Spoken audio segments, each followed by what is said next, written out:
seam sealer that they use to lock the metal to it. So now it's going to be a little interesting.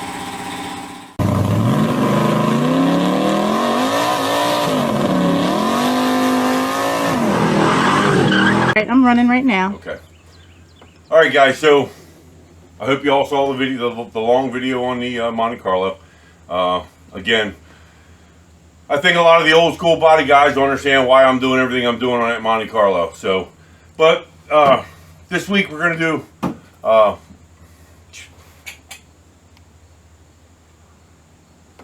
So this is our next long-term video. Our long video this week is about this 70 340 Cuda. I was going to make it an AAR clone. I changed my mind on that because I can actually fit the tire I wanted underneath the ass end of it.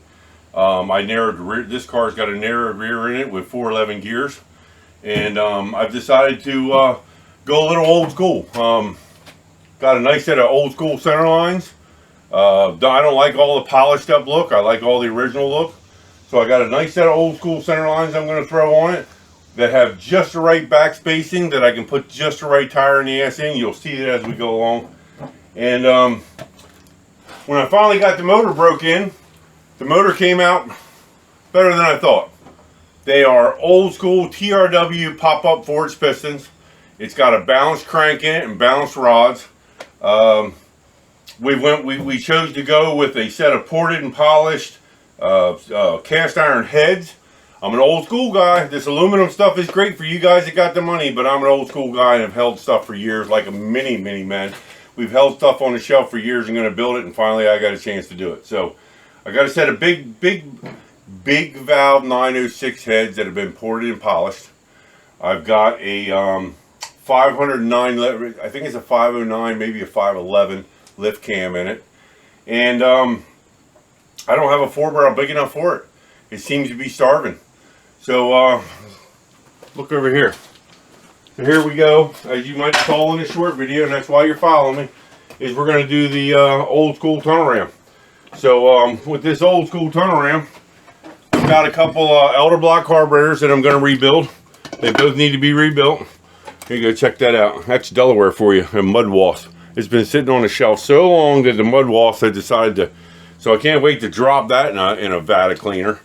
But anyway, I wanted to do this for a couple weeks and couldn't find my linkage. I hunted, and what you know, everybody knows that story, man. You saved it and saved it and saved it, but you saved it from yourself because you can't find it. Well, somewhere around here is a set of old dual 4 linkage. The block was pretty easy to find, the dual 4 fuel block. Well, this came in the mail this week. So here we go. We got the linkage, so we can hook it up to the, yeah, I'm not advertising anybody. So we can hook it up to the original linkage and still get our kick down. This is going to work pretty well. It looks like it's a good start, and we're going to see about getting this thing to work out for us. Now, if you come over in my little, if you come on, walk over here with me. So over here in my body shop,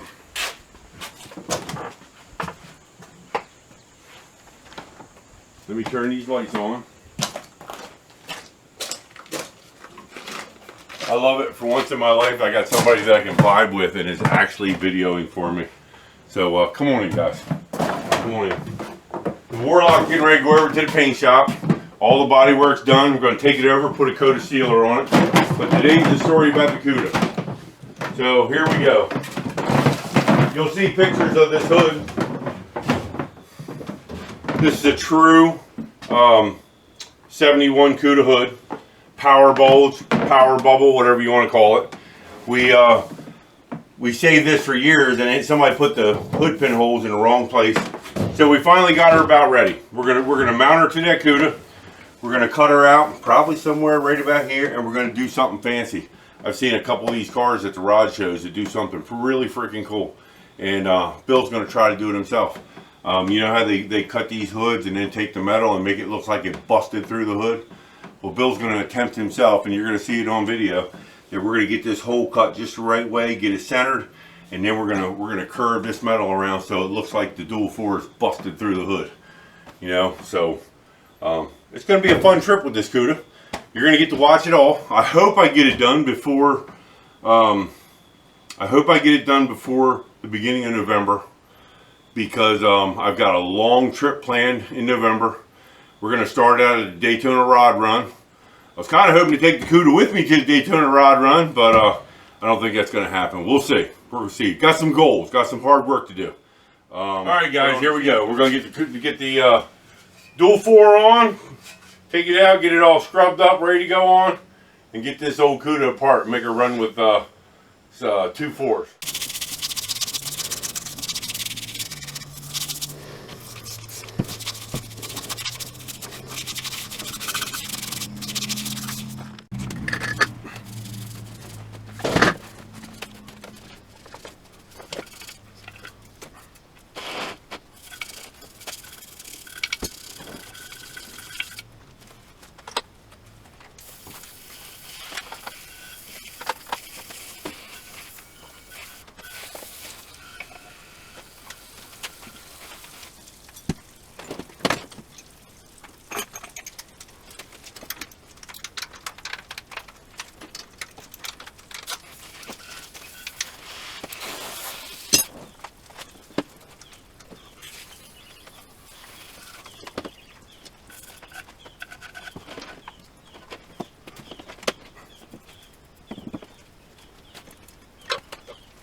Alright guys, so there you go. We got the dual 4 on.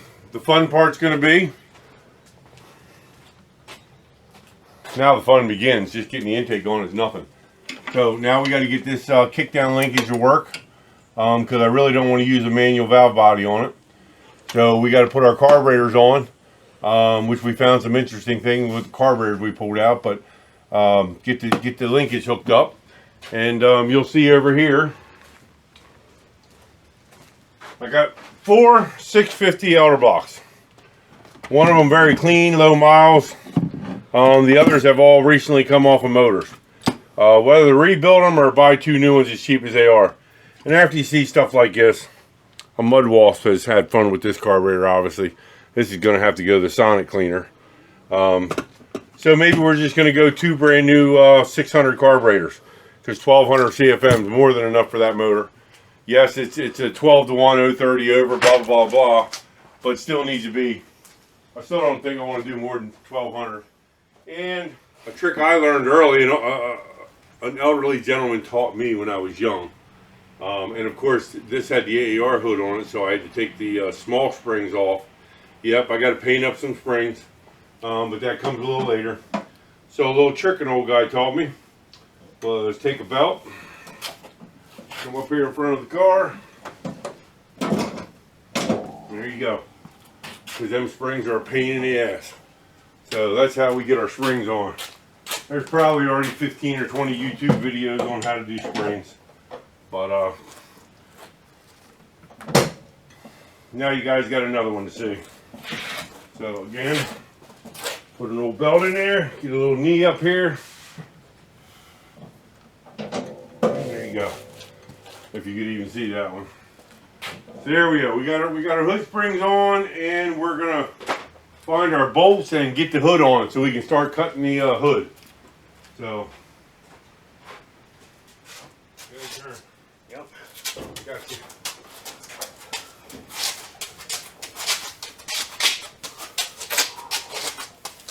Keep going. Yep. Set it on the carpet. Yep. Okay. Get over there. Right here. Yep. Ready? Yep.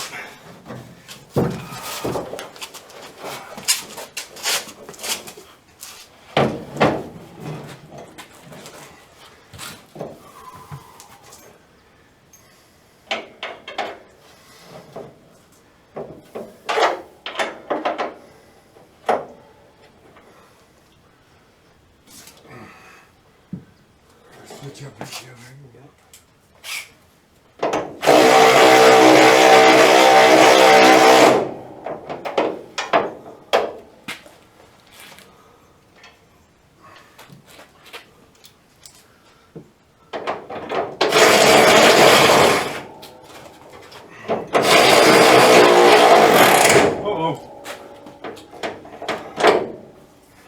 Clean the threads on that one.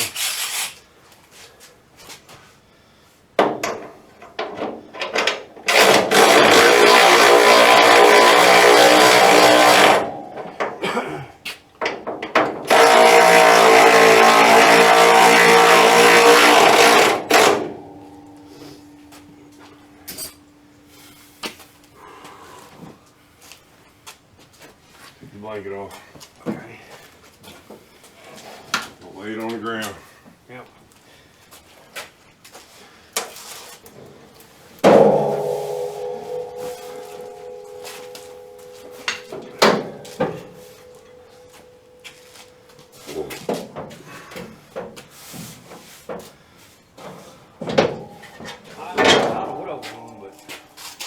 Alright guys, so I helped a guy a long time ago do one of these, and he showed me a little trick.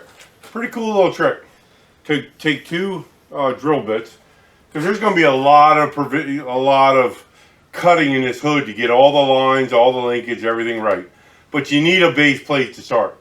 So this older guy taught me, take two of the same size drill bits, put them inside your rear carburetor hole. Okay. Actually, we'll need a little bit of tape on them to hold them straight in the hole. So let's get a little bit of tape here. Let's take some blue body tape. Do a little wrap here. It'll be fun to get off later. But do a little wrap there on with your body tape. There you go. Now the drill bit's holding in the hole a little bit better. So let's do it to the other one.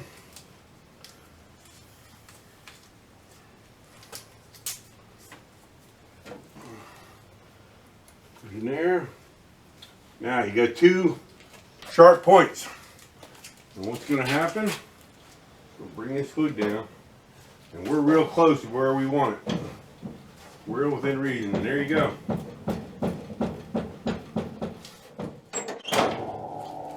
And what do we got?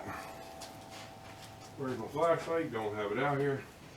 Mine will work a little bit. Where should they be? Right there? Yep, watch out. Yep.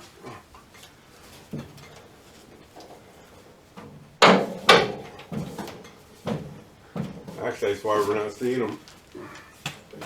Actually, right on this, right on that lip support. Yeah, Yep. I see it right there. Yeah. Yep, right there and right there. Yeah, sure enough. So then there you go. Couldn't find our flashlight, had to use phone. So then you move them to the front. There you go, you move it to the front. Down. You can almost see exactly where they are. Yeah. A few little dents, and there you go. Yep. So we are going to be able to get to mount this thing.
Alright guys, welcome back.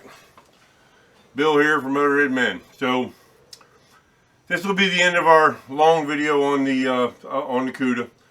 We got a lot of things pre-staged and where we're going to go. We got to get the hood painted. I'm really happy with the design I came up on the hood. Watch out for the husky there.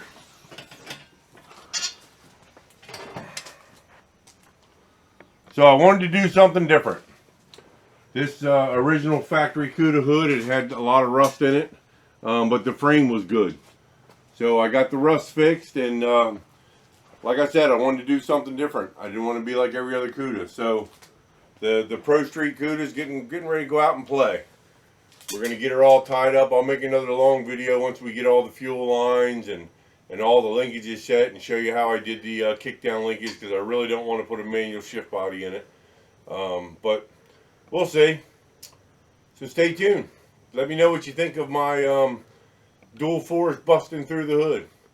I enjoy it. I enjoy being different. And there it is. There's something different. You're not going to see that on many Cudas. So let me know. Comment, like, share, subscribe, and see you again soon.